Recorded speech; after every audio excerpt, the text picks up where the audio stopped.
We're here. Hi. Oh, it's so dark. It's always so dark. Nope. Nope. Nope. Nope. Oh, that's something. I don't know. Whatever. It's fine. Hi. We get the gist. I'm just sitting here. I need water. I haven't had water in a hot second. I have 3 drinks over here. So it's going to be a fun night. We're reading the second interlude. When I first read the book, I skipped this entire part.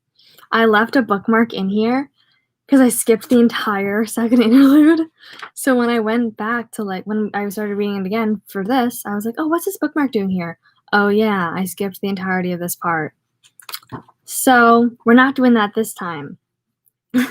This part, the interludes are Mike's little journal entries in the years, in the 27 years in between the 2 attacks.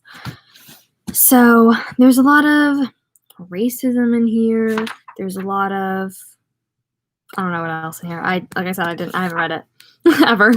But it talks about the black spot and stuff. So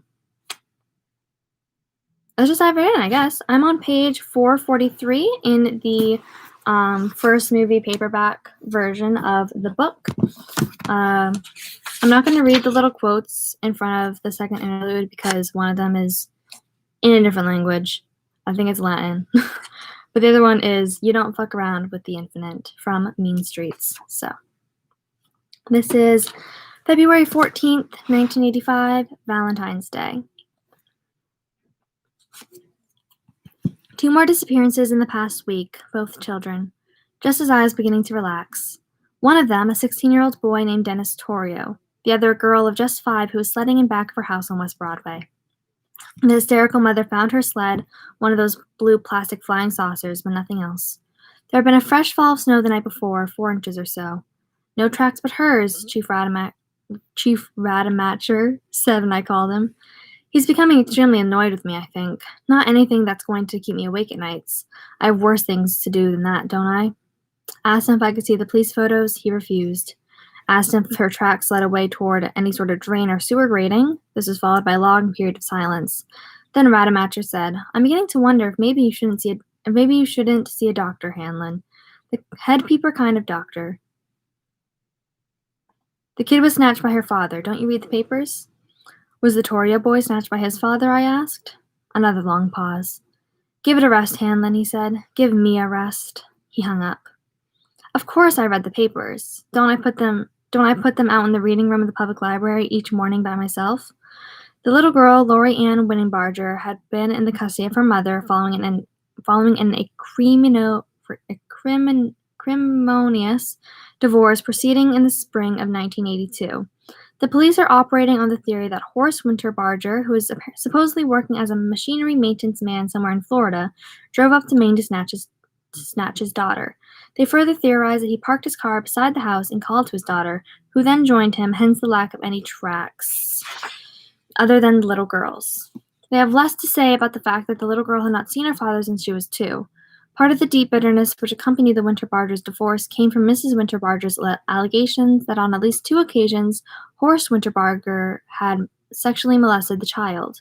She asked the court to deny Winter-Barger of all visitation rights, a request the court granted in spite of the Winter-Bargers' hot denials. Rademacher claims that the court's decision, which had the effect of cutting Winter-Barger off completely from his only child, may have pushed Winter-Barger into taking his daughter. This at least has some dim plausibility, but ask yourself this. Would little Lori Ann have recognized him after 3 years and run to him when he called her? Rademacher says yes, and her mother says Lori Ann had been well trained about not approaching or talking to strangers, a lesson most Terry children learn early and well. Rademacher says he's got Florida State Police looking for Winter-Barger and that his responsibility ends there. Matters of custody are more the province of the lawyers than that of the police, this pompous, overweight asshole was quoted as saying in Friday's Dairy News. But the Torrio boy, that's something else. Wonderful home life, played football for the Jerry Tigers, honorable student, had gone through the Outward Bound Survival School in the summer of '84 and passed with flying colors, no history of drug use, had a girlfriend that he was apparently head over heels about, had everything to live for. Everything to stay in Derry for, at least for the next couple of years. All the same, he's gone. What happened to him? Sudden attack of wanderlust? A drunk driver maybe hit him, killed him, and buried him? Or is he maybe still in Derry? Is he maybe on the night side of Derry, keeping company with folks like Betty Ripson, Patrick Hockstetter, and Eddie Cochran, and all the rest? Is it... Later. I'm doing it again. Going over and over the same ground, doing nothing constructive, only cranking myself up to the screaming point. I jump on the iron stairs leading up to the Stacks Creek. I jump at shadows. I find myself wondering how I'd react if I was shelving books up there in the stacks, pushing my little rubber-wheeled trolley in front of me, and a hand reached from between two leaning rows of books, a groping hand. Had again a well-nigh insurmountable desire to begin calling them this afternoon. At one point, even got as far as calling 404, the Atlanta area code, with Stanley Ayers' number in front of me. Then I just held the phone against my ear, asking myself if I wanted to call them because I was really sure, 100% sure, or simply because I'm now so badly spooked that I can't stand to be alone, that I have to talk to someone who knows or will know what it is I'm spooked about. For a moment I could hear Richie saying, "Batches? Batches? We don't need no stinking batches, senor," in his Pancho Vanilla voice, as clearly as if he were standing beside me, and I hung up the phone. Because when you want to see someone as badly as I want to see Richie or any of them, at that moment you can't trust your own motivations. We lie best when we lie to ourselves. Fact is, I'm still not 100% sure. If another body should turn up, I will call. But for now, I must suppose that even such a pompous ass as Rademacher might be right.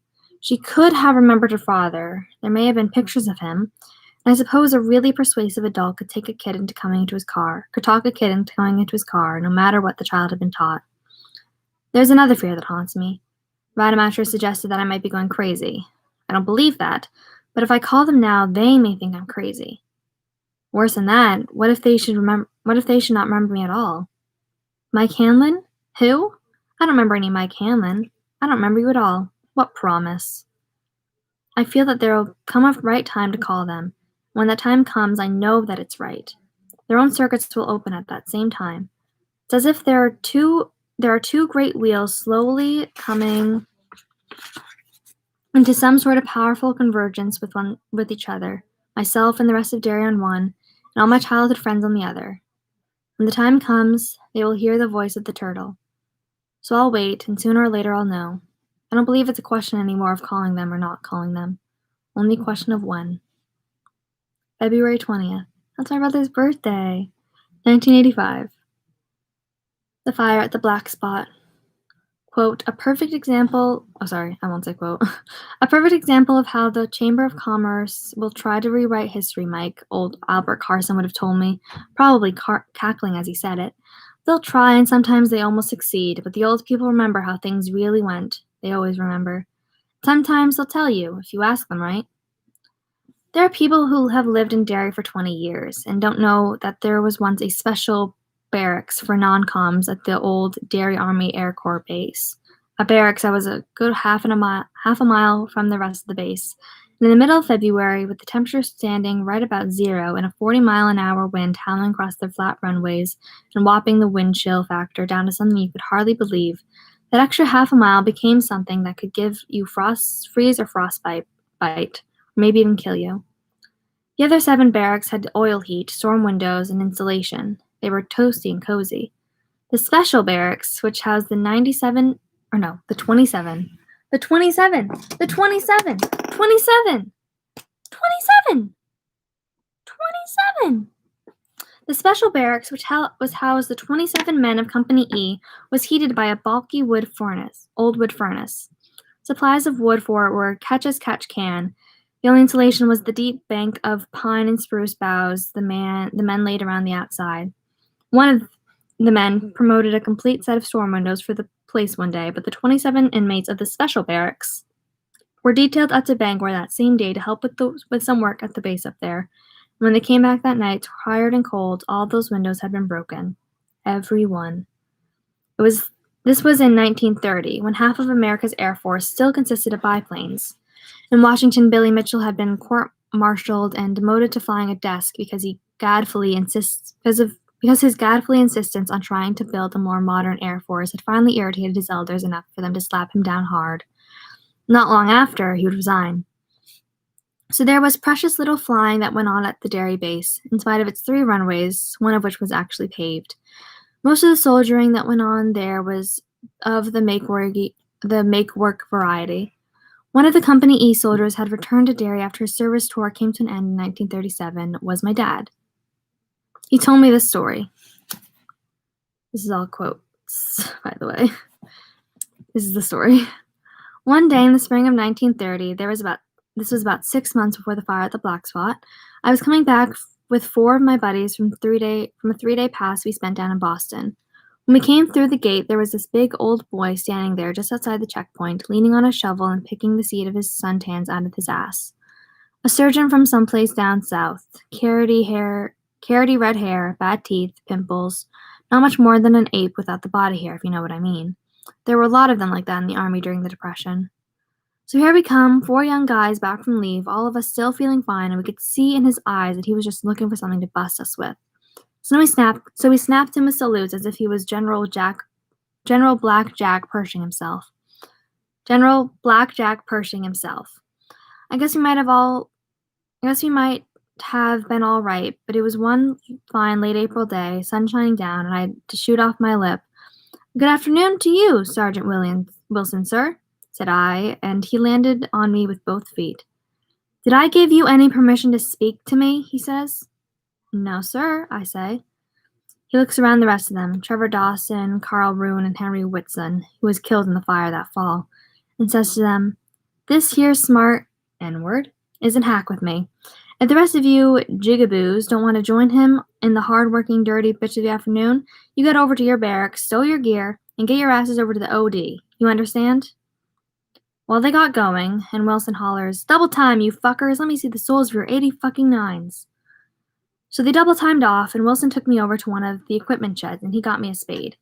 Took me out into the big field that used to be just where the Northeast Airlines Airbuds terminal stands today. And he looks at me, kind of grinning, and he points at the ground. He says, "You see that hole there, N-word?" There was no hole there, but I figured it was best for me to agree with whatever he said. So I looked at the ground where he was pointing, and I said, "Sure," and I said, "I sure did see it." So then he busted me one in the nose and knocked me over, and there I was on the ground with blood running down over the last fresh shirt I had. "You don't see it because some big-mouthed jig bastard filled it up," he shouted at me, and he had 2 big blotches of color on his cheeks, but he was grinning too, and you could tell he was enjoying himself. So what do you do, Mr. A good afternoon to you? What you do is you get the dirt out of my hole, double time." So I dug for most 2 hours, and pretty soon I was in that hole up to my chin. The last couple of feet was clay, and by the time I finished, I was standing in water up to my ankles, and my shoes were soaked right through. Get out of here, Hanlon," Sergeant Wilson said. He was sitting there on the grass, smoking a cigarette. He didn't offer me any help. I was dirt and muck from bottom to top, not to mention the blood drying on the blouse of my suntans. He stood up and walked over, pointing at the hole. "What do you see there, N-word?" he asked me. "Your hole, Sergeant Wilson," says I. "Yeah, well, I decided I don't want it," he says. "I don't want no hole dug by a N-word. Put my dirt back in, Private Hanlon." So I filled it back in, and by the time I was done, the sun was going down and it was getting cold. He comes over and looks at it after I finished patting down the last of the dirt with the flat of the spade. "Now what do you see there, N-word?" he asks. "Bunch of dirt, sir," I said, and he hit me again. My God, Mikey, I came this close to just bouncing off the ground and splitting his head open on the edge of that shovel. But if I'd done that, I never would have looked at the sky again except through a set of bars. Still, there were times when I almost think it would have been worth it. I managed to hold my peace somehow, though. "That ain't a bunch of dirt, you stupid coon-tail night fighter," he screams at me, the spit flying off his lips. "That's my hole, and you best get the dirt out of it right now. Double time." So I dug the dirt out of his hole, and then I filled it in again, and then he asked me why I went and filled in his hole just when he was getting ready to take a crap in it. So I dug it out again, and he drops his pants and hangs his skinny shanks cracker redneck ass over the hole, and he grins up at me while he's doing his business and says, "How you doing, Hanlon?" I am doing just fine, sir, I says right back, because I had decided I wasn't going to give up until I fell unconscious or dropped dead. I had my dander up. Well, I aim to fix that, he said. To start, you better just fill that hole in, Private Hanlon. I want to see some life. You're slowing down. So I got her filled in again. I could see by the way he was grinning that he was only warming up. But just then this friend of his came humping across the field with a gas lantern and told him there had been a surprise inspection and Wilson was in hack for having missed it. My friends covered for me and I was okay, but Wilson's friends, if that's what he called them, couldn't be bothered. He let me go then. I waited to see if his name would go up on the punishment roster the next day, but it never did. I guess he must have told Aloud he missed the inspection because he was teaching a smart mouth N-word who it was owned all the holes at the dairy base, those that had already been dug and those that hadn't been. They probably gave him a medal instead of potatoes to peel. And that's how things were for Company E here in Derry. End quote.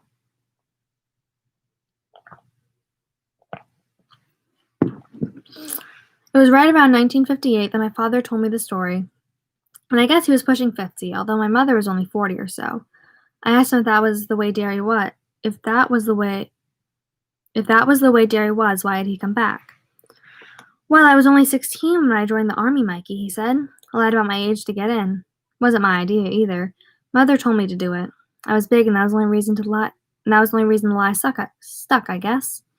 I was born and grew up in Burgaw, North Carolina, and the only time we saw meat was right after the tobacco was in, or sometimes in the winter my father shot a coon or possum.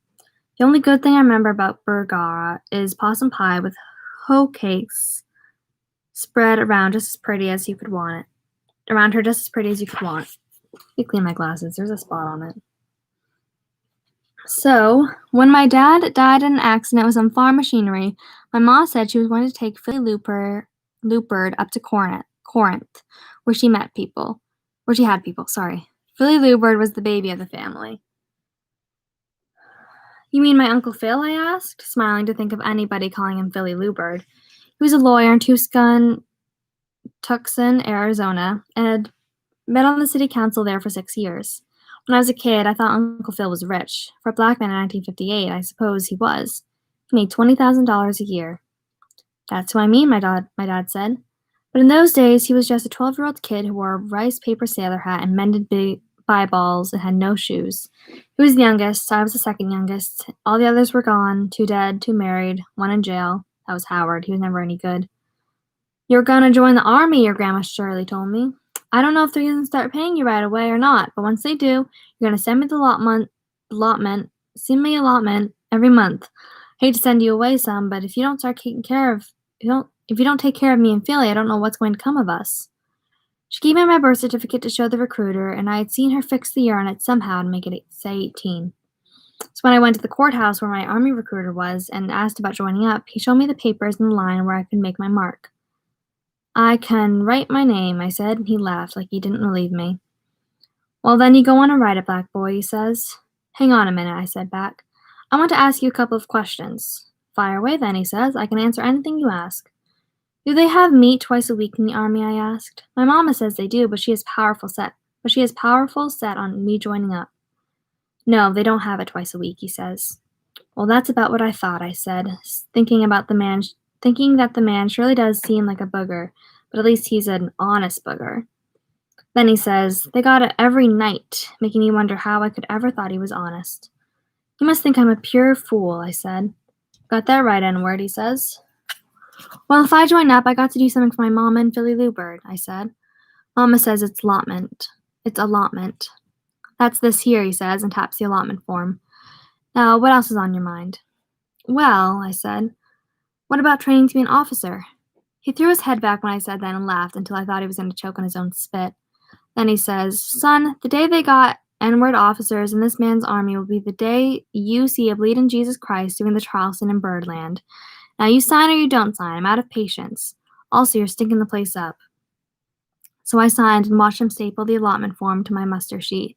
Then he gave me the oath, and then I was a soldier.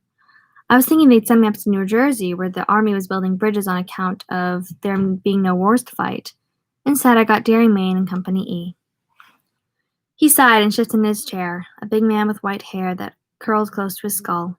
At that time, he had one of the bigger farms in Derry, probably the roadside. This is back to Mike talking, not his dad anymore. And probably the best roadside produce stand south of Bangor. The three of us worked hard. My father had to hire an extra help during harvesting time, and we made out. He said, "I came back because I'd seen the South, and I'd seen I came back because I'd seen the South and I'd seen the North, and there was the same hate in both places. It wasn't Sergeant Wilson that convinced me of that. He was nothing but a Georgia cracker. He took the South with him wherever he went. He didn't have to be south of Mason-Dixon. Yet he didn't have to be south of the Mason-Dixon line to hate N-words. He just did. No, it was the fire at the black spot that convinced me of that. You know, Mikey, in a way." He glanced over at my mother, who was knitting. She hadn't looked up, but I knew she was listening closely, and my father knew it too, I think. In a way, it was the fire made me a man. There were 60 people killed in that fire, 18 of them from Company E. There really wasn't any company left when that fire was over. Henry Whitson, Stork Anson, Alan Snopes, Everett McCaslin, Orton Sartorius. All my friends, all dead in that fire. And that fire wasn't set by old Sergeant Wilson, his grits and corn-pone friends. It was set by the Derry branch of the Maine Legion of White Decency. Some of the kids you go to school with, son, their father struck the matches that lit the black spot on fire. And I'm not talking about the poor kids neither. Why, Daddy? Why did they? Well, part of it is just Derry, my father said, frowning. He lit his pipe slowly and shook out the wooden match. I don't know why it happened here. I can't explain it, but at the same time, I ain't surprised by it. The Legion of White Decency was the Northern's version of the Ku Klux Klan, you see. They marched in the same white sheets, they burned the same crosses, they wrote the same hate notes to black folks they felt were getting above their station or taking jobs that are meant for white men. In churches where the preachers talked about black equality, they sometimes planted charges of dynamite. Most of the history books talk more about the KKK than they do about the Legion of White Decency, and a lot of people don't even know there was such a thing.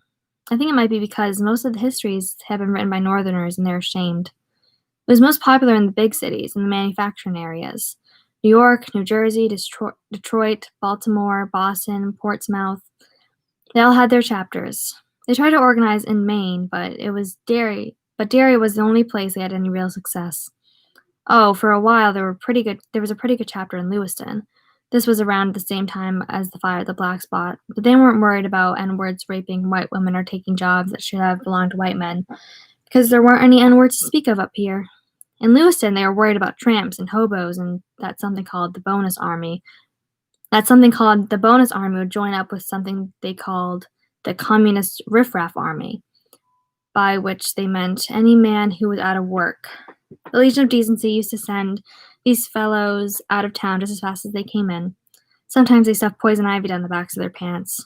Sometimes they set their shirts on fire. Well, the Legion was pretty much done up here after the fire at the Black Spot. Things got out of hand, you see, the way things seem to do in this town sometimes. He paused, puffing.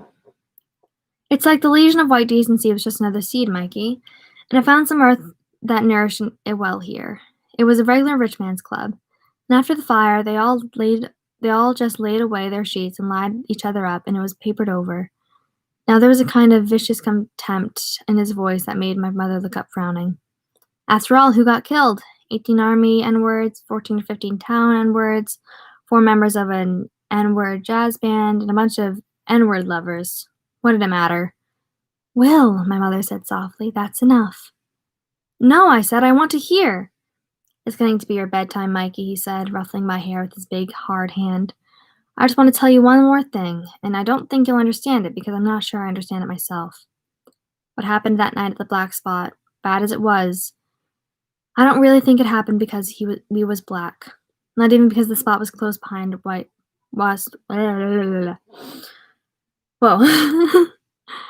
even because the spot was close behind West Broadway, where the rich whites in Derry lived, and still live today.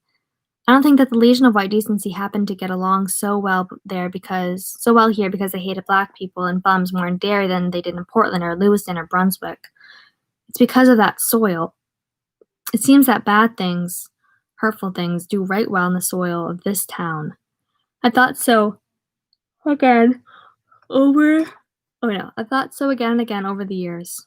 I don't know why it is, but it is. But there are good folks here too. And there were good folks here then. When the funerals were held afterwards, thousands of people turned out, and they turned out for the blacks as well as the whites. Businesses closed up for most of a week. The hospitals treated the hurt ones free of charge. There were food baskets and letters of condolence that were honestly meant. And there were helping hands. Oh my gosh, I need to focus. And there were helping hands held out. I met my friend Dewey Conroy during that time, and he's just as wet as vanilla ice cream. But I feel like he's my brother. I'd die for Dewey if he asked me to, and although no man really knows another man's heart, I think he'd die for me if it came to that. Anyway, the army sent away those of us that were left after the fire, like they were ashamed, and I guess they were.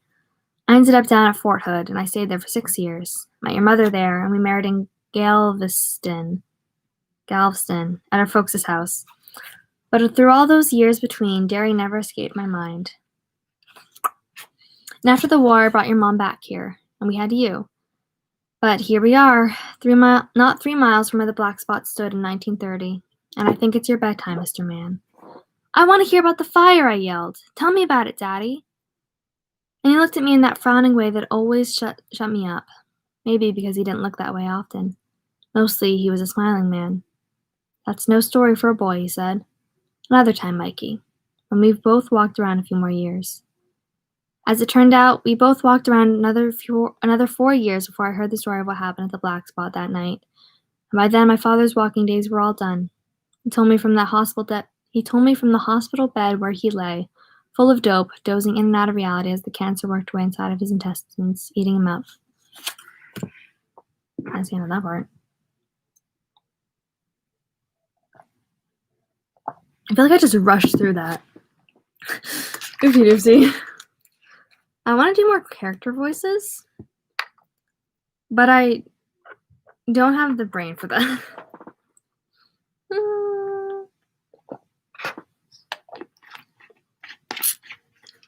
Okay. February 26th, 1985. I got reading over what I had written last in this notebook and surprised myself by bursting into tears over my father, who has now been dead for 23 years. I can remember my grief for him. It lasted for almost 2 years. And then when I graduated from high school in 1965, my mother looked at me and said, "How proud your father would have been." We cried in each other's arms, and I thought that was the end. We had finished the job of burying him with those late tears, but who knows how long a grief may last. Isn't it possible that, even 30 or 40 years after the death of a child or a brother or a sister, one may half waken, thinking of that person with the same lost emptiness, that feeling of places which may never be filled, perhaps not even in death? He left the army in 1935 with a disability pension. By that year, my father's army had become a good deal more warlike. Anyone with half an eye, he once told me, could see by then that soon all the guns would be coming out of the storage again. He had risen to the rank of a sergeant in the interim? And he had lost most of his left foot, when a new recruit, who was so scared he was almost shooting pitch peats, pulled the pin on a hand grenade and then dropped it instead of throwing it. It rolled over to my father and exploded with a sound that was, he said, like a cough in the middle of the night. A lot of the ordnance those long ago soldiers had to train with was either defective or had sat so long in almost forgotten supply depots that it was impotent. They had bullets that wouldn't fire and rifles that sometimes exploded in their hands when the bullets did fire. The Navy had torpedoes that usually didn't go where they aimed and didn't explode when they did.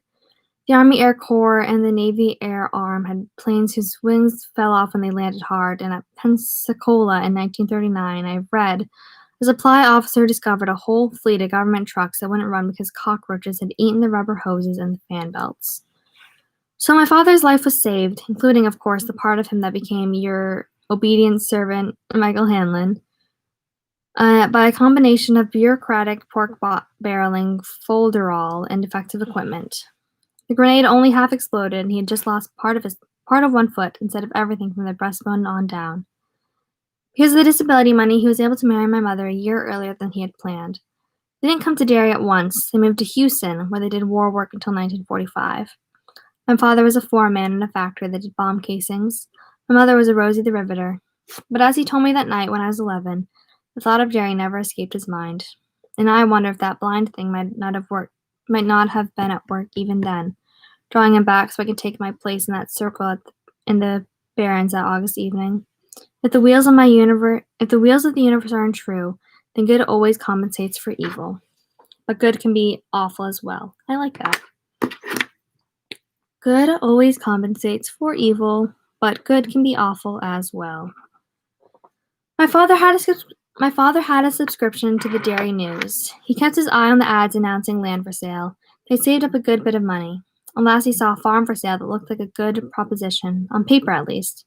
The two of them rode up from Texas on the Trailway bus, looked at it, and bought it on the same day. The first merchants of Penobscot County issued my father a 10-year mortgage, and they settled down. We had some problems at first, my father said some other time. There were people who didn't want N-words in the neighborhood. We knew it was going to be that way. I hadn't forgotten about the black spot, and we just hunkered down to wait it out. Kids would go by and throw rocks or beer cans. Must have replaced 20 windows that first year. And some of them weren't just kids either. One day we got up, there was a swastika painted on the side of this chicken house, and all the chickens were dead. Someone had poisoned their feed. Those were the last chickens I ever tried to keep. But the county sheriff, there wasn't any police chief in those days. Derry wasn't quite big enough for such a thing. Got to work on the matter, and he worked hard.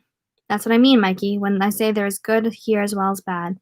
Didn't make any difference to that man Sullivan that my skin was brown and my hair was kinky. Came out half a dozen times, he talked to people, and he finally found out who done it. And who do you think it was? I'll give you 3 guesses, and the first 2 don't count. I don't know, I said. My father laughed. Is it Henry Fowers' dad? My father laughed until the tears spouted out of his eyes. He took a big white handkerchief out of his pocket and wiped them away. Why, it was Butch Bowers, that's who! The father of the kid you say is the biggest bully at your school. The father's a turd and the son's a little fart. There are kids at school who say Henry's father is crazy, I told him. I think I was in 4th grade at the time, far enough along to have my can righteously kicked by Henry Bowers more than once, anyway. Now I think about it, most of the pejorative terms for black or N-word I'd ever heard, I heard first from the lips of Henry Bowers between grades 1 and 4. Well, I'll tell you, he said. The idea that Butch Bowers is crazy might not be far wrong. People said he was never right after he came back from the Pacific. He was in the Marines over there. Anyway, the sheriff took him into custody, and Butch was hollering that it was a put-up job, and they were just a bunch of N-word lovers. Oh, he was going to sue everybody. I guess he had a list that would have stretched from here to Witcham Street. I doubt he had a single pair of underdrawers that was hole in the seat. But he was going to sue me, Sheriff Sullivan, the town of Derry, the county of Penobscot, and God alone knows who else. As to what happened next, well, I can't swear it's true, but this is how I heard it from Dewey Conroy. Dewey said the sheriff went in to see Butch at the jail up in Bangor, and Sheriff Sullivan says, it's time for you to shut your mouth and do some listening, Butch. That black guy, he doesn't want to press charges. He don't want to send you to Shawshank, he just wants the worth of his chickens. He figures $200 would do her. But Butch tells the sheriff he can put his $200 where the sun don't shine, and Sheriff Sullivan tells Butch they got a lime pit down in the shank, Butch, and they tell me after you've been working there about 2 years, your tongue goes as green as a lime popsicle. Now you pick. 2 years peeling lime or $200. What do you think? No jury in Maine will convict me, Butch says. Not for killing N-words chickens. I know that, Sullivan says. Then what the Christ are we chinning about? Butch asks him. You better wake up, Butch. They won't put you away for the chickens, but they will put you away for the swastika you painted on the door after you killed him. Well, Dewey said, Butch's mouth just kind of dropped open, and Sullivan went away to let him think about it. About 3 days later, Butch told his brother, the one that froze to death a couple of years after while hunting drunk, to sell his new Mercury, which Butch had bought with his muster-out pay and was mighty sweet on. So I got my $200, and Butch swore he was going to burn me out. He went on telling all of his friends that. So I caught up with him one afternoon. He'd bought an old pre-war Ford to replace the Merc.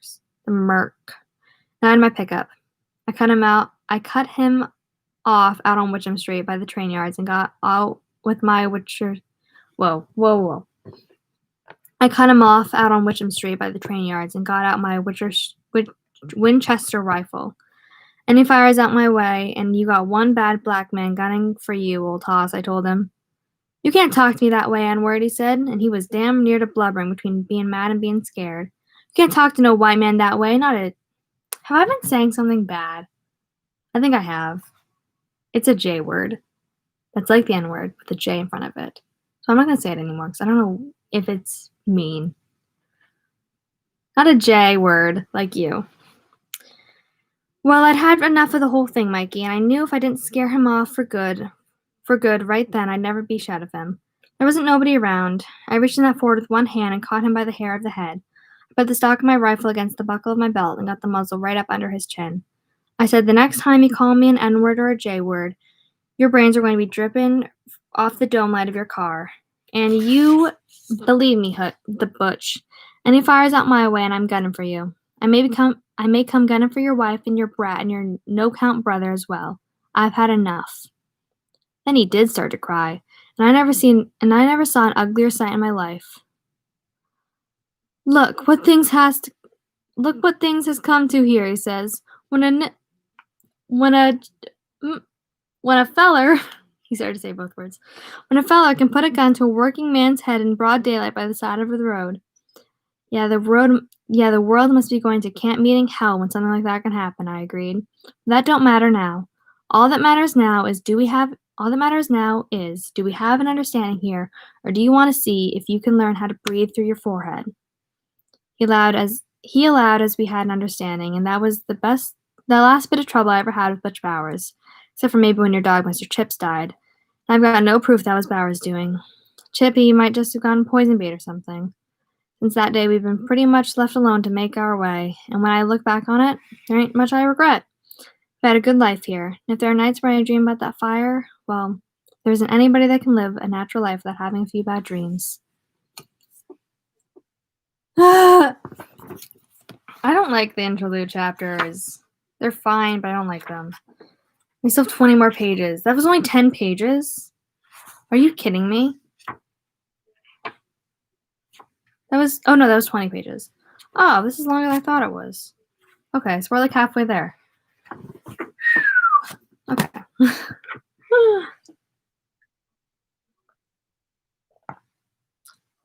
But I think these chapters are important because they're setting up what Mike's life is like in Derry. So, let's proceed. February 28th, 1985. It's been days since I sat down to write the story of the fire at the Black Spot as my father told it to me. I haven't gotten to it yet. It's in the Lord of the Rings, I think. One of the characters says that way leads on to way. You could start a path leading nowhere more fantastic than from your own front steps to the sidewalk. From there you could go, well, anywhere at all. It's the same as stories. One leads to the next, and to the next. Then maybe they go in the direction you want it to go, but maybe they don't. Maybe in the end it's the voice that tells the stories more than the stories themselves that matter. It's his voice that I remember, certainly. My father's voice, low and slow. I would chuckle sometimes or laugh outright.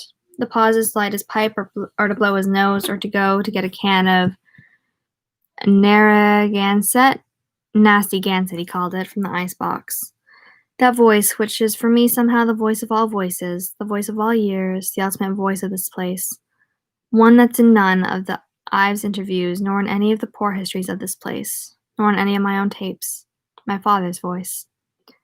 Now it's 10 o'clock, the library closed an hour ago, and a proper old geezer is starting to crank up outside. I can hear tiny spickles of sleet striking the windows in here and in the glassed in corridor which leads to the children's library. I can hear other sounds, too, stealthy cracks and bumps outside the circle of light where I sit, writing the lined yellow pages of a legal pad. Just the sounds of an old building settling. I tell myself, but I wonder. Oh, just the sounds of an old building settling, I tell myself. But I wonder. As I wonder if someone out in the storm is a clown selling balloons tonight. Well, never mind. I think I finally found my way to my father's final story. Ooh! So maybe the reason that Mike also doesn't forget isn't necessarily because he didn't leave Derry, but because he has that connection to his dad. how his dad, like, was always kind of like, Derry's messed up. And so he has those stories of the mess, whereas, like, the other losers were kind of, like, ignorant towards it. Like, they didn't really understand the stuff going on in Derry besides just the Pennywise stuff, like the actual bad people stuff. So, maybe. I'm tired. Oh my gosh. Well, never mind. I think I finally found my way to my father's final story. I heard it in his hospital room no more than 6 weeks before he died. I went to see him with my mother every afternoon after school, and alone every evening. My mother had to stay home and do the chores then, but she insisted that I go. I rode my bike. She wouldn't let me hook rides, not even 4 years after the murders had ended. That was a hard 6 weeks for a boy who was only 15. I loved my father, but I came to hate those evening visits, watching him shrink and shrivel, watching those pain lines spread and deepen on his face. Sometimes he would cry, although he tried not to. And going home it would be dark, and I would think back to the summer of '58, and I'd be afraid to look behind me because the clown might be there, or the werewolf, or Ben's mummy, or my bird. But I was mostly afraid that no matter what shape it took, it would have my father's cancer-rattled face. So I would pedal as fast as I could, no matter how hard my heart thundered in my chest, and come in flushed and sweaty hair and out of breath. My mother would say, "Why do you want to ride so fast, Mikey? You make yourself sick." And I'd say, "I wanted to get back in time to help you with the chores." And she'd give me a big hug, and she'd give me a hug and a kiss and tell me I was a good boy. As time went on, it got so I could hardly think of things to talk about with him anymore. Riding into town, I'd rack my brain for subjects of conversation, dreading the moment when both of us would run out of things to say. His dying scared me and enraged me, but it embarrassed me too. It seemed to me then, it seems to me now, that when a man or a woman goes, it should be a quick thing. The cancer was doing more than killing him. It was degrading him, demeaning him. We never spoke of the cancer, and in some of those silences I thought we must speak of it. There would be nothing else, and we would be stuck with it like kids caught without a place to sit in a game of musical chairs when the piano stops. And I would become almost frantic, trying to think of something, anything to say so that we were not to acknowledge the thing which was now destroying my daddy, who had once taken Butch Bowers by the hair and jammed his rifle into the shelf of his chin and demanded of Butch to be left alone. We would be forced to speak of it, and if we were, I would cry. I wouldn't be able to help it. And at 15, I think the thought of crying in front of my father scared and distressed me more than anything else. Sorry, I'm like really tired. But didn't Ben understand the other than Pennywise things? Yeah. They all like had their own little things. Really, like Eddie had his stuff with his mom. Richie, more in the movie, had his stuff with being gay. Stan had his stuff with being Jewish. Bill had his stuff with his parents, like, neglecting him.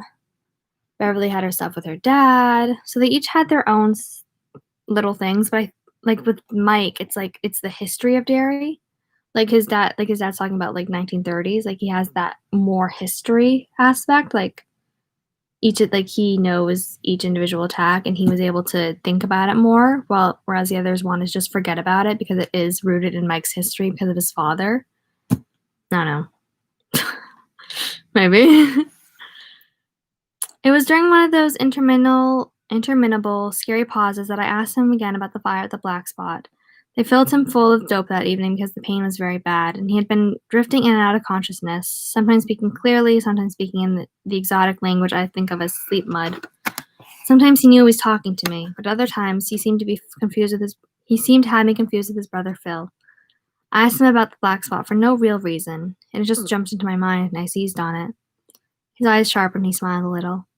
"You ain't never forgot, have you, Mikey?" "No, sir," I said. Although I hadn't thought about it in 3 years or better, I added what he sometimes said. "Hasn't ever escaped my mind." "Well, I'll tell you now," he said. 15 is old enough, I guess, and your mother ain't here to stop me. Besides, you ought to know. I think something like it could only have happened in Derry, and you need to know that. Do you post this on your channel after live events? Yes. I think it's by the next day, the video finishes converting into a video. Like it takes a little while to do it because it is so long. So by tomorrow sometime, maybe like around noon or something, Eastern Standard Time, it'll be converted into an actual video. So, if you need to, like, leave or something, you can jump right back in wherever you left off. So you can beware. The conditions for such things have always seemed right here. You're careful, aren't you, Mikey? Yes, sir, I said. Good, he said, and his head dropped back on his pillow. That's good. I thought he was going to drift off again. His eyes had slipped closed, but instead he began to talk. When I was at the Army base here in 29 and 30, he said, there was an NCO club here on the hill, where Derry Community College is now. It was right behind the PX, where you used to be able to get a pack of Lucky Strike greens for 7 cents. The NCO club was a big old Quonset hut, but they had fixed it up nice inside. Carpet on the floor, booths along the walls, a jukebox. You could get soft drinks on the weekend, if you were white, that was. They would have bands in most Saturday nights, and it was quite a place to go. It was just pop over the bar, it being prohibition, but we heard you could get stronger stuff if you wanted it, if you had a little green star on your army card. That was like a secret sign they had. Homebrew beer mostly, but on weekends you could sometimes get stronger stuff, if you were white. Us Company E boys weren't allowed any place near it, of course, so we went on the town if we had passed in the evening. In those days, Derry was still something of a logging town, and there were 8 or 10 bars, most of them down in the part they called Hell's Half Acre. They weren't speakeasies. That was too grand a name for 'em. Wasn't anybody in 'em spoke very easy anyhow. That was what folks called blind pigs, and that was about right, because most of the customers acted like pigs when they were in there, and they were about as blind as they were about blind when they turned them out. The sheriff knew and the cops knew, but the places roared all night long, same as they'd done since the logging days in the 1890s. I suppose palms got greased, but maybe not as many or with so much as you might think. In Derry, people have a way of looking the other way. Some served hard stuff as well as beer, and by all accounts I ever heard, stuff you could get in town was 10 times as good as the rot gut whiskey and bathtub gin you could get at the White Boys NCO on Friday and Saturday nights. The downtown hooch came over the border from Canada in pulp trucks, and most of them bottles had what the labels said. The good stuff was expensive, but there was plenty of furnace oil too, and it might hang you over, but it didn't kill you. And if you did go blind, it didn't last. On any given night, you'd have to duck your head when the bottles came flying by. There were Nan's, Paradise, Wally Spa, the Silver Dollar, and one bar, the Powder Horn, where you could sometimes get a whore. Oh, you could pick up a woman at any pig. You didn't have to work hard at it. You had to work at it that hard. There was a lot of them wanted to find out if a slice off in the rye loaf was any different. I can't read right now. Oh my gosh. There was a lot of them wanting to find out if a slice off the rye loaf was any different. There. Stephen King writes in a way where it's like what's written is how the person would pronounce it, like if they have an accent. So, but I don't want to talk in like an accent for Will, so I'm trying to like decode this as I'm going. But to kids like me and Trevor Dawson and Carl Roon, my friends in those days, the thought of buying a white whore, was something you had to sit down and consider. This is Mike back. As I've told you, he was heavily doped that night. I don't believe he would have said any of that stuff, not to his 15-year-old son if he had not been.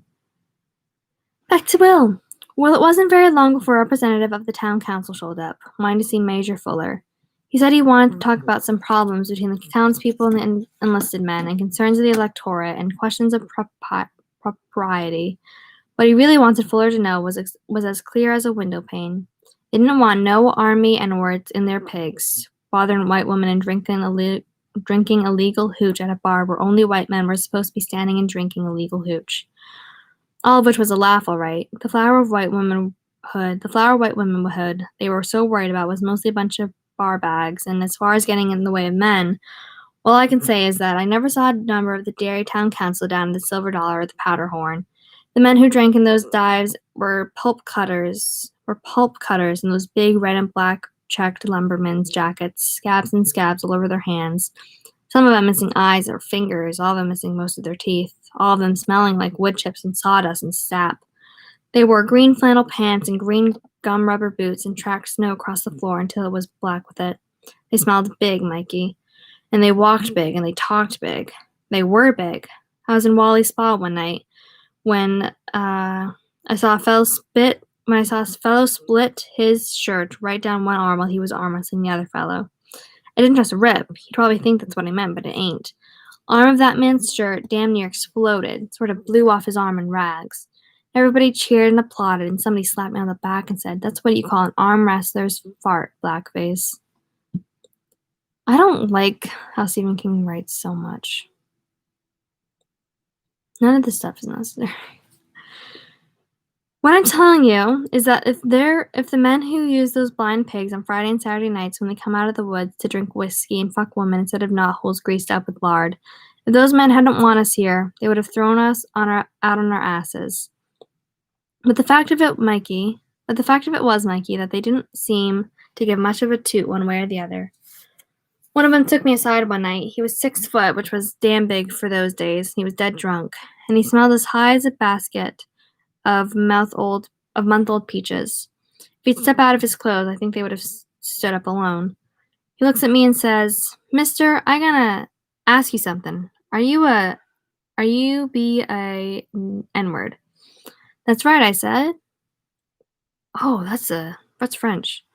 "Comment ça va?" he says in the St. John Valley French that sounds almost like Cajun talk, and grinned so big I saw all 4 of his teeth. "I knew you was." "Me? What?" "I knew you was, me. Hey, I seen you in a book once. Had the same—" Couldn't think of how to say it was on his mind, so he reaches out and flaps my mouth. "Big lips," I says. Yeah, he says, laughing like a kid. "Big leaps. I don't speak French. Big lips. I'm gonna buy you a beer, me." What is me? Here's a French accent? I don't know. "Buy away," I said, not wanting to get on his bad side. He laughed at that too, and clapped me on the back, almost knocking me on my face. Pushed his way up to the plank wood bar, where there must have been 17 men and maybe 15 women lined up. "I need 2 beers before I tear this dump apart," he said. He yells at the bartender, who was a big lug with a broken nose named Romeo Dupree. "One for me and one for l'homme avec les pas les vrais." I don't know, I don't speak French. And they all laughed like hell at that, but not in a mean way, Mikey. So he gets the beers and gives me mine, and he says, "What's your name? I don't want to call you Big Lips, me. That don't sound good." "What's me?" "I don't know, man." "William Hanlon," I said. "Well, here's to you, William Hanlon," he says. "No, here's to you," I said. "You're the first white man who ever bought me a drink," which was true. So he drank those beers down, and then we had 2 more, and he said, "You sure you're an N-word? Except for them lips. You look just like a white man with brown skin to me." My father got to laughing at this, and so did I. He laughed so hard his stomach started to hurt, and he held it, grimacing. His eyes turned up, his upper plate biting down on his lower lip. Do you want me to ring for the nurse, Daddy?" I asked, alarmed. No, I'm gonna be okay. The worst thing of this, Mikey, is you can't even laugh anymore when you feel like it, which is damn seldom. He fell silent for a few moments, and I realized now that was about the only time we came close to talking about what was killing him. Maybe it would have been better for the both of us if we had done more. He took a sip of water and then went on. Ooh, I'll take a sip of water and then go on.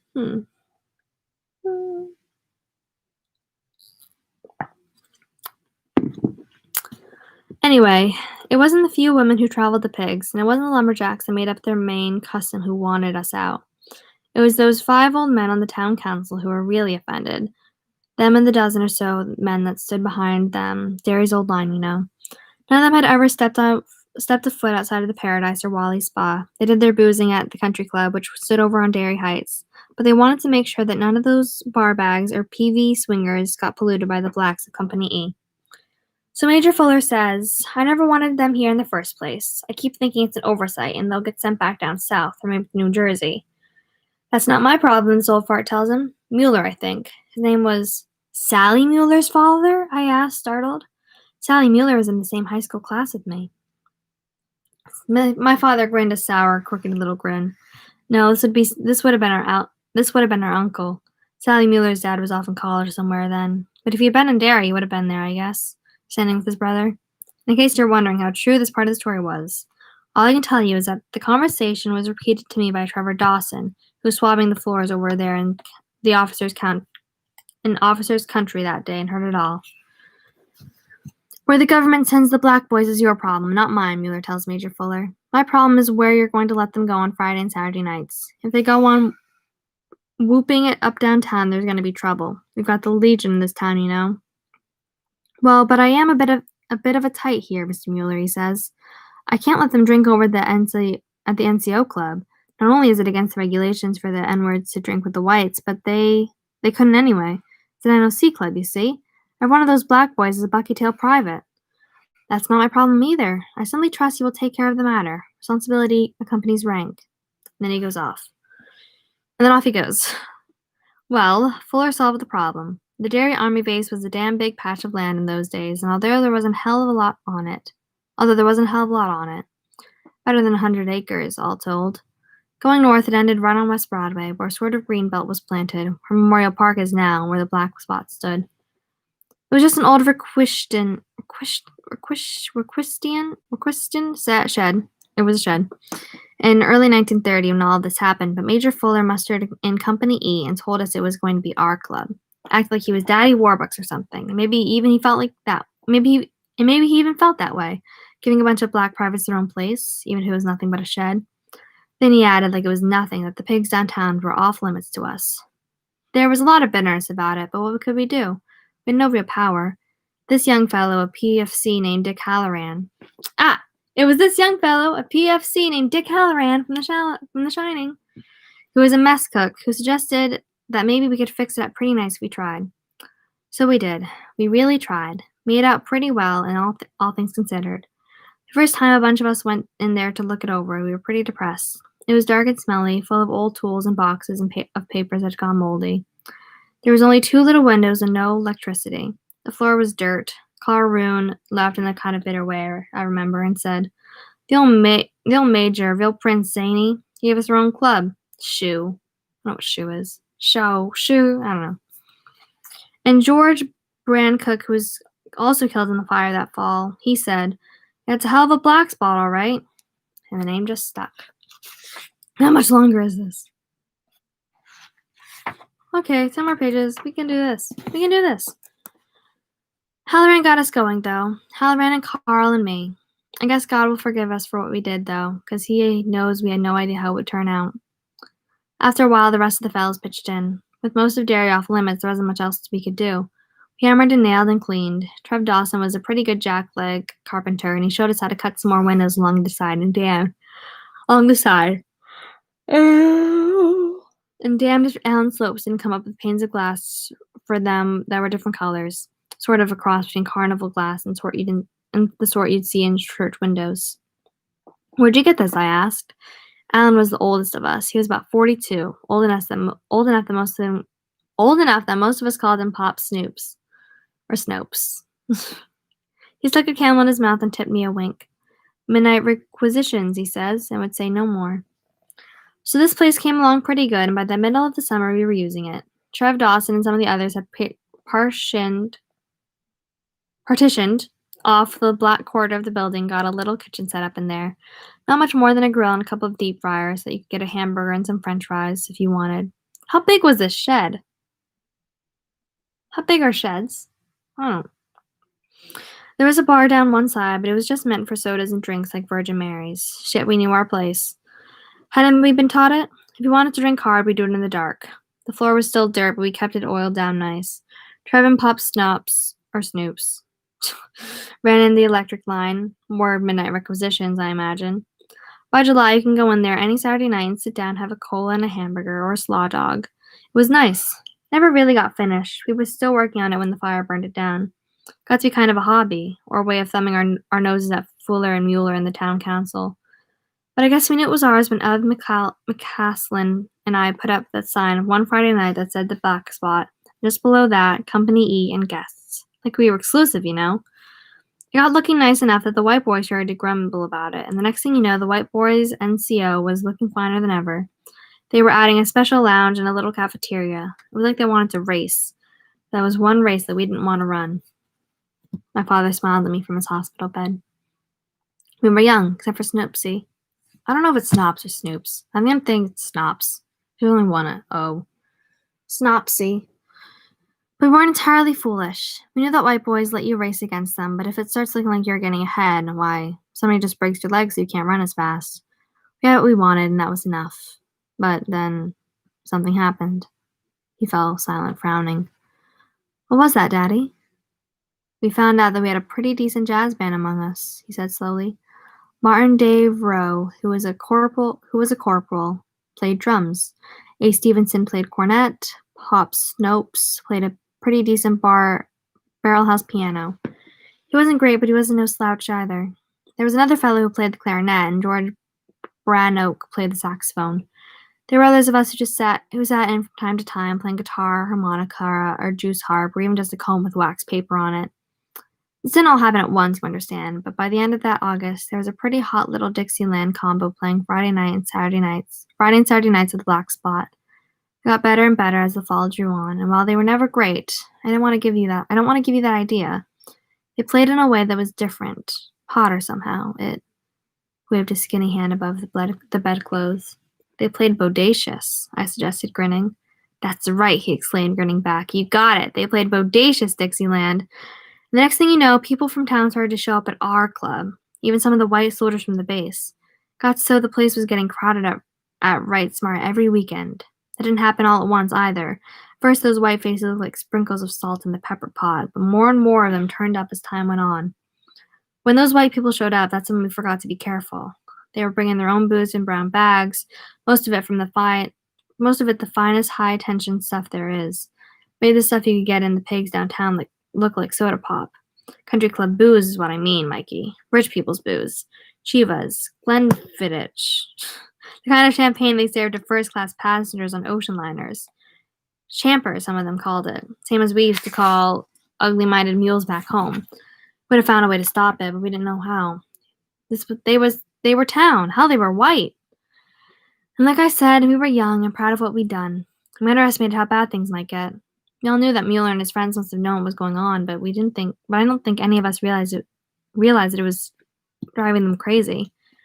And what I mean when I said crazy, they were, oh my gosh, and I mean when I say crazy, they were in their grand old Victorian house on West Broadway, not a quarter of a mile where we were listening to things like Aunt Hager's Blues and Digging My Potatoes.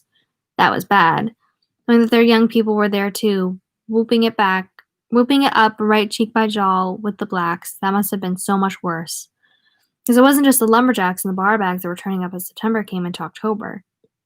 It got to be kind of a thing now. Young folks would come to drink and dance and to that no-name jazz band until 1 in the morning came and shut us down. They didn't just come from Derry either. They came from Bangor and Newport and Haven and Cleves Mills and Old Town and all the little burgs around those parts. You could see fraternity boys from the University of Maine at Orono cutting capers with their sorority girlfriends. When the band learned to play the ragtime version of the main Steen song, they just about ripped the roof off. Of course, it was an enlisted men's club, technically at least, and off limits to civilians who didn't have an invitation. But in fact, Mikey, we just opened the door at 7 and let our stand open until 1.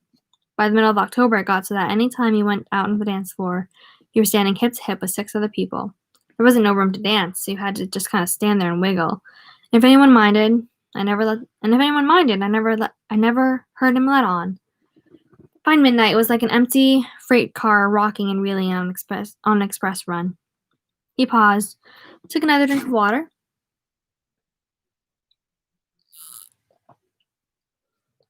and then went on. His eyes were bright now.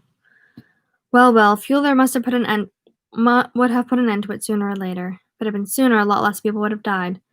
All he had to do was send in MPs and have them confiscate all the bottles of liquor that people had brought in with them. That would have been good enough. Just what he wanted, in fact. It would have shut us down good and proper. There would have been court-martials and the stockade and rye for some of us, and transfers for all the rest. But Fuller was slow. I think he was afraid of the same thing some of us were afraid of. That some of the townies would be mad. Mueller hadn't been back to see him, and I think Major Fuller must have been scared to go downtown to see Mueller. He talked big, Fuller did, and he had the spine of a jellyfish. So instead of the thing ending in some put-up way that would have at least left all the So instead of the thing ending in some put-up way that would have at least left those that burned up that night still alive, the Legion of Decency ended it. They came in their white sheets early that November and cooked themselves a barbecue. He fell silent, not sipping his water this time, not only looking moodily in the far corner of his room while outside a bell dinged softly somewhere, and a nurse passed the doorway open, the soles of her shoes squeaking on the linoleum. Isn't that interesting? I wonder if they had Mike's fear be fire and like his parents like being caught in a fire in the movies just to call back to the black spot, because like his dad's fear might have been being caught in a fire, or like not being able to help people because all of his friends were killed in the fire. Hmm. But I think that Mike's fear also stems more than just being just watching his parents die in fire. I think it's more of like being the cause of someone's death. But I just that on my TikTok if you want to watch it. I could hear TV someplace, a radio someplace else. Remember that I could hear the wind blowing outside, snuffling up the side of the building. And although it was August, the wind made a cold sound. I knew nothing of Kane's Hundred on the television or the Four Seasons singing Walk Like a Man on the radio. Back to Will. Some of them came through that green belt between the base and West Broadway, he resumed at last. They must have met at someone's house over there, maybe in the basement, to get their sheets on and to make the torches that they had used. I heard that the others came right onto the base by Ridgeline Road, which was the main way back onto the base back then. I heard, I won't say where, that they came in a brand new Packard automobile, dressed in their white sheets and their white goblin hats on their laps and torches on the floor. The torches were Louisville sluggers with big hunks of burlap snugged down over the fat parts with red rubber gaskets. The kind ladies use when they put up preserves. There was a booth where Ridgeline Road branched off Witcham Road and came onto the base, and the OD passed the Packard right along. It was Saturday night, and the joint was jumping, going round and round. There might have been 200 people there, maybe 3. Near came these white men, 6 or 8 in their bottle green Packard, and more coming through the trees between the base and the fancy house on West Broadway. They weren't young, not many of them, and sometimes I wonder how many cases of enigma, I don't know what that says, and bleeding ulcers there were the next day. I hope there were a lot. Those dirty, sneaking, murdering bastards. The Packard parked on the hill and flashed its lights twice. About 4 men got out of it and joined the rest. Some had those 2-gallon tins of gasoline you could buy at service stations back in those days. All of them had torches. One of them stayed behind the wheel of the Packard. Mueller had a Packard, you know. Yes, he did. A green one. They got together at the black spot and doused their torches with gas. Maybe they meant to scare us. I've heard it the other way, but I've heard it that way too. I'd rather believe that's how they meant it, because I ain't got feeling mean enough even yet to want to believe the worst. Could have been that the gas dripped down to the handles of some of the torches when they lit them, while those holding them panicked and threw them any which way just to get rid of them. Whatever, that black November night was suddenly blazing with torches. Some of them holding up and some waving them around, little flaming pieces of burlap falling off the tops of them. Some of them were laughing. But like I say, some of the others up and threw them through the back windows into what was our kitchen. The place was burning merry hell in a minute and a half. The men outside, they were all wearing their peaky white hoods by then. Some of them were chanting, "Come out, N-words, come out, N-words, come out, N-words." Maybe some of them were chanting to scare us, but I like to believe most of them were trying to warn us. Some way, as I like to believe that maybe those torches going to the kitchen were the way they did was an accident. Either way, it didn't much matter. The band was playing louder than a factory whistle. Everyone was whopping and having a good time. Nobody knew anything was wrong until Jerry McCrew, who was playing assistant cook that night, opened the door to the kitchen damn near got blowtorched. Flame shot out 10 feet and burned his mess jacket right off, burned off most of his hair as well. I was sitting about halfway down the east wall with Trev Dawson and Dick Halloran when it happened. At first I had an idea that the gas stove had exploded. I'd more than got to my feet when I was knocked down by people headed for the door. About 24 of them went marching right at my back, and I guess that was the only right time during the day where I really felt scared. I could hear people screaming and telling each other they had to get out. The place was on fire. But every time I tried to get up, someone footed me right back down again. Someone landed his big shoe Someone landed his big shoe square on my back, and square on the back of my head, and I saw scars. Oh my gosh, can I say that part correctly? Someone landed his big shoe square on the back of my head, and I saw stars. My nose mashed up on that oil floor, and I snuffled up dirt and began to cough and sneeze at the same time. Someone else stepped on the small of my back. I felt the lady's high heel slam down between the cheeks of my butt, and son, I never want another half-ass enema like that one.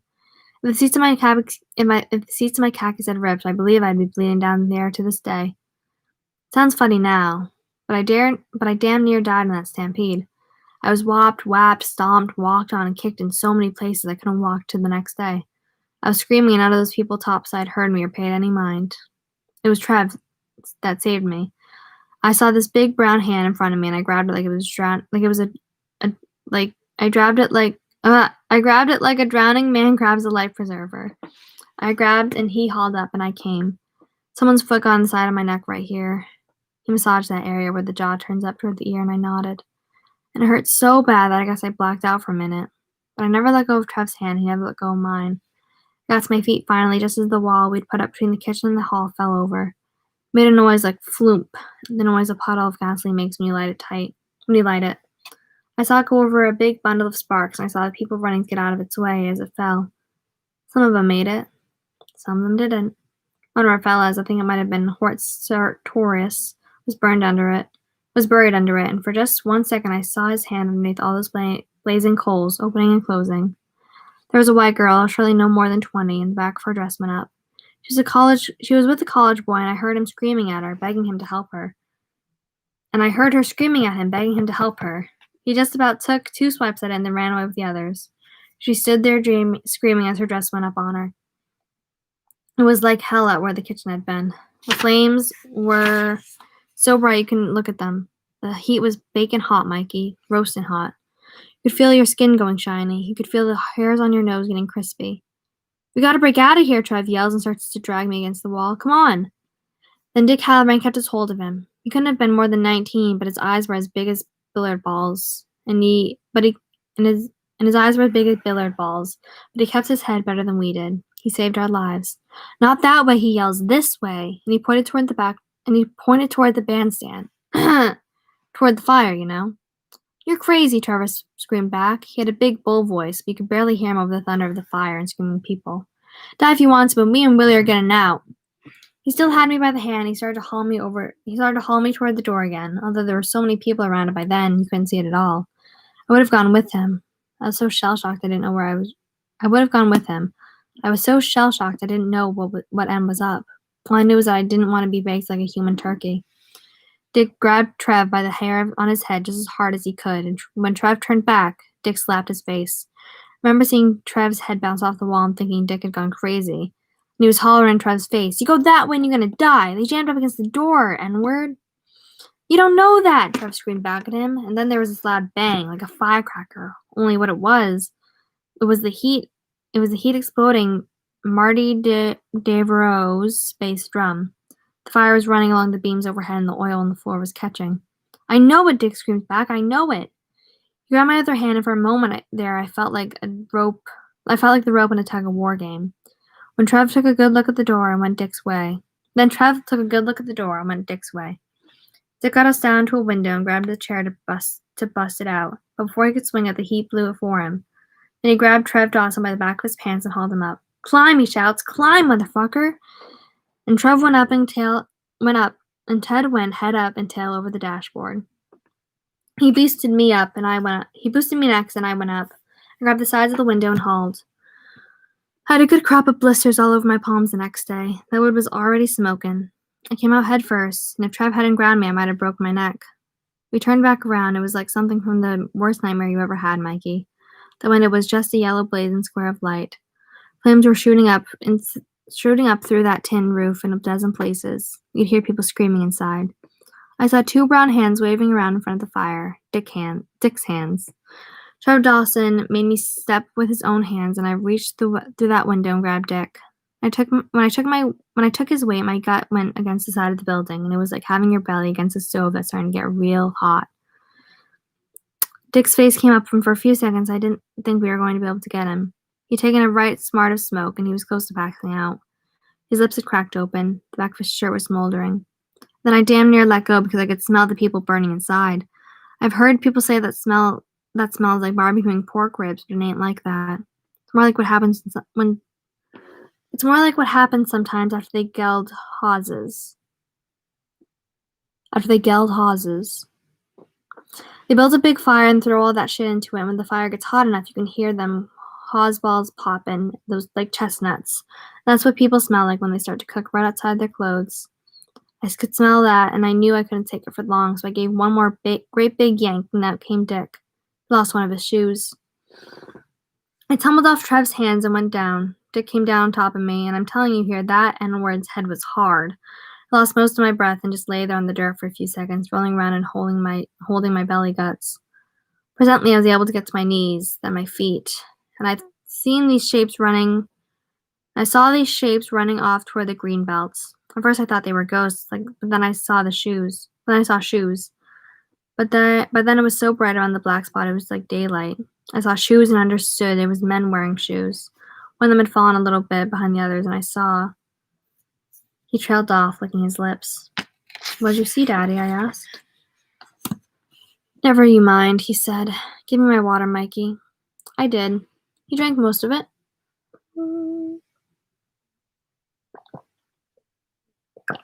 And then got to coughing. A passing nurse looked in and said, "Do you need anything, Mr. Hanlon?"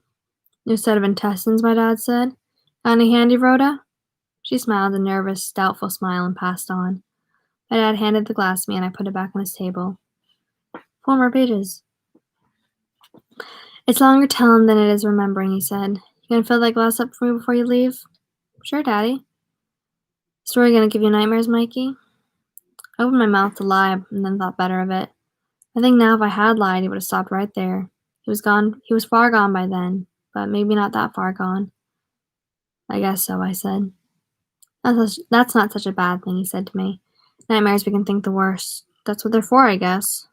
He reached out his hand, I took it, and we held hands while he finished. I looked around just in time to see Trev and Dick going around the front of the building, and I chased after them, still trying to catch my wind. There may be 40 or 50 people out there, some of them crying, some of them puking, some of them screaming, some of them doing all three things at once, it seemed like. Others were laying on the grass, fainted dead away with the smoke. The door was shut, and we heard people screaming on the other side, screaming to let them out. Out for the love of Jesus, they were burning up. It was the only door, except for the one that went out through the kitchen to where the garbage cans and things were, you see. To go when you pushed the door open. To go out, you had to pull it. Some people had gone out, and they started to jam up at the door Some people had gone out, and they had started to jam up at that door and push. The door had slammed shut. The ones in the back kept pushing forward to get away from the fire, and everybody got jammed up. The ones right up front were squashed. Wasn't no way they could get that door open against the weight of all those behind. So they were trapped, and the fire raged. It was Trev Dawson that made it so that only 80 or so that died. It was only 80 or so that died instead of 100 or maybe 200. And what he got for his pains wasn't a medal, but 2 years in Rye Stockade. See, right about then, this big old cargo truck pulled up, and who should be behind the wheel but my old friend Sergeant Wilson, the feller who owned all those holes there on the base. He gets out and starts shouting orders that don't make much sense, and people couldn't hear anyway. Trev grabbed my arm and ran over to him. I lost all track of Dick Halloran by then, and I didn't see him until the next day. "Sergeant, I have to use your truck," Trev yells in his face. "Get out of my way, N-word," Wilson says and pushes him down. Then he starts yelling all that confused shit again. Wasn't anybody paying attention to him? And he didn't go on for long anyway, because Trevor Dawson popped up like a jack-in-the-box and decked him. Trev could hit damn hard, and almost any other man would have stayed down, but that cracker had a hard head. He got up, blood pouring out his mouth and nose, and said, "I'm gonna kill you for that." Well, Trev hit him in the belly just as hard as he could, and when he doubled over, I put my hands together and pounded the back of his neck just as hard as I could. It was a cowardly thing to do, hitting a man from behind like that, but desperate times call for desperate measures. Now, I'd be lying, Mikey, if I didn't tell you that hitting that poor mouth son of a bitch didn't give me a bit of pleasure. Down he went, just like a steer hit with a pole axe. Trev ran to the truck, fired it up, and drove it around so it was facing the front of the black spot, but to the left of the door. He thawed it into first, plopped the clutch on that cocksucker, and here he come. Look out there, I shouted at the crowd of people standing around. We're at the truck. They scattered like quail, and for a wonder, Trev didn't hit none of them. He hit the side of the building, going maybe 30, and cracked his face a good one on the steering wheel of the truck. I saw the blood fly from his nose when he shook his head to clear it. He punched out in reverse, backed up 50 yards, and when he came down her again. Wham! The black spot wasn't nothing but corrugated tin, and that second hit did her. The whole side of the oven fell in, and the flames came roaring out. How anything could have still been alive in there, I don't know. But there was. People are a lot tougher than you'd believe, Mikey, and if you don't believe me, just take a look at me, sliding off the skin of the earth by my fingernails. That place was like a smelting furnace, and it was a hell of flames and smoke, but people came humming out in a regular torrent. There were so many that Trev didn't even dare to back up the truck again for fear he might run over some of them. So he got up and ran back to me, leaving it where it was. We stood there watching it end. Hadn't been 5 minutes all told, but it felt like forever. The last dozen or so that made it out were on fire. People grabbed them and started to roll them around on the ground, trying to put them out. Looking in, we could see other people trying to come, and we knew they weren't ever going to make it. Trev grabbed my hand, and I grabbed him back twice as hard. We stood there holding hands, just like you and me are doing now, Mikey, with his nose broken, blood running down his face, and his eyes hovering shut. And we watched the people. They were the real ghosts we saw that night, nothing but shimmers shaped like men and women in that fire, walking toward the opening Trev had blasted out with Sergeant Wilson's truck. Some of them had their arms held out, like they expected someone to save them. The others just walked, but they didn't seem to go anywhere. Their clothes were blazing, their faces were running, and one after another just toppled over, and you didn't see them no more. The last one was a woman. Her dress had burned off, and there she was in her slip. She was burning like a candle. She seemed to look right at me, and I saw her eyelids were on fire. When she fell down, it was over. The whole place went up in a pillar of fire. By the time the base fire trucks and two more from the Main Street fire station got there, it was already burning itself out. There was the fire. That was the fire at the black spot, Mikey. He drank the last of his water.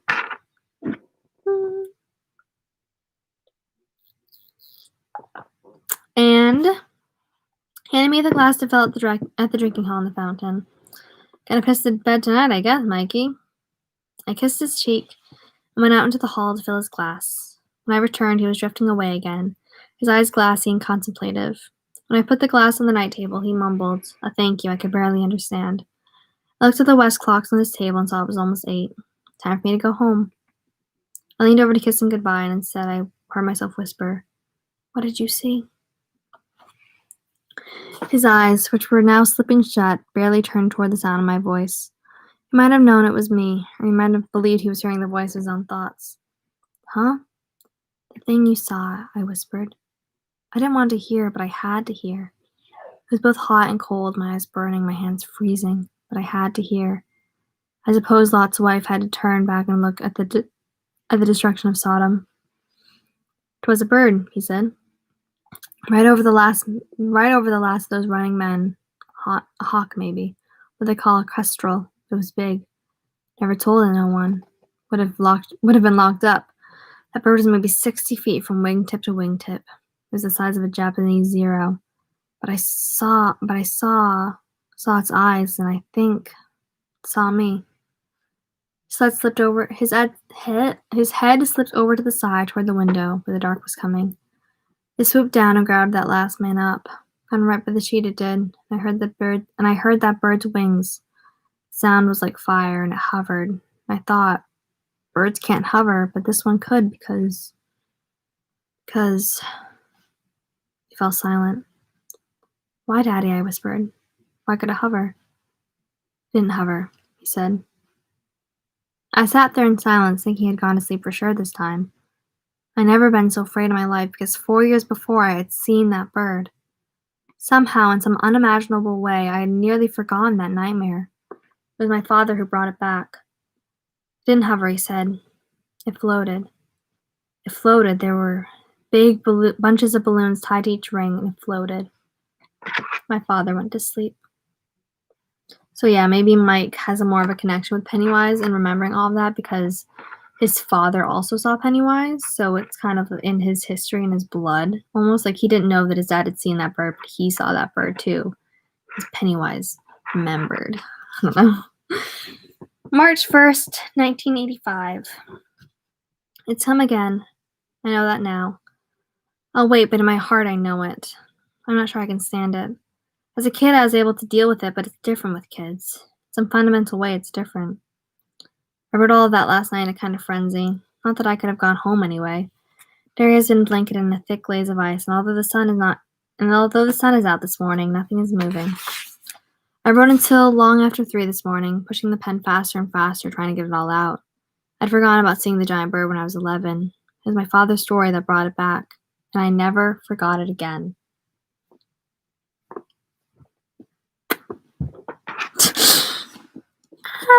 Not any of it.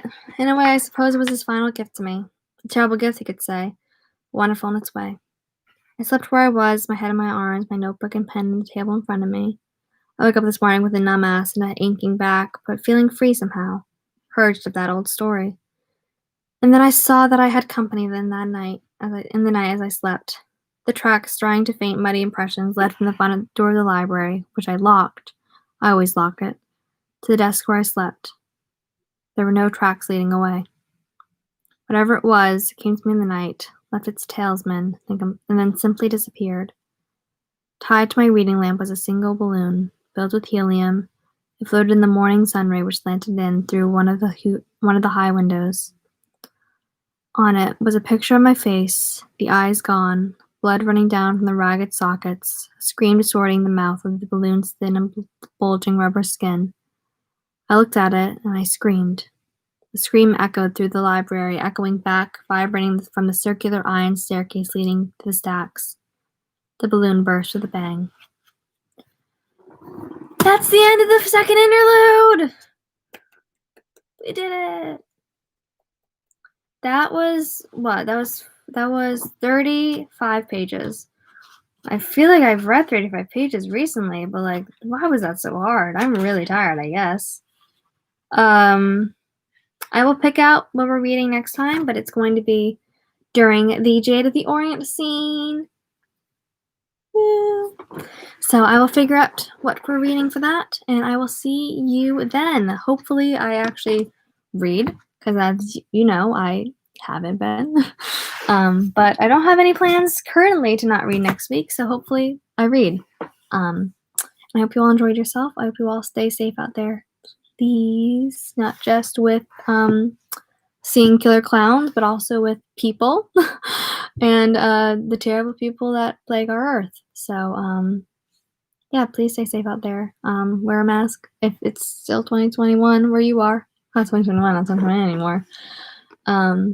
But yeah, just stay safe out there and have a great night or a great day wherever you are, whenever you're watching this. Thank you for joining us. And I won't see you, but you'll see me next time. Bye.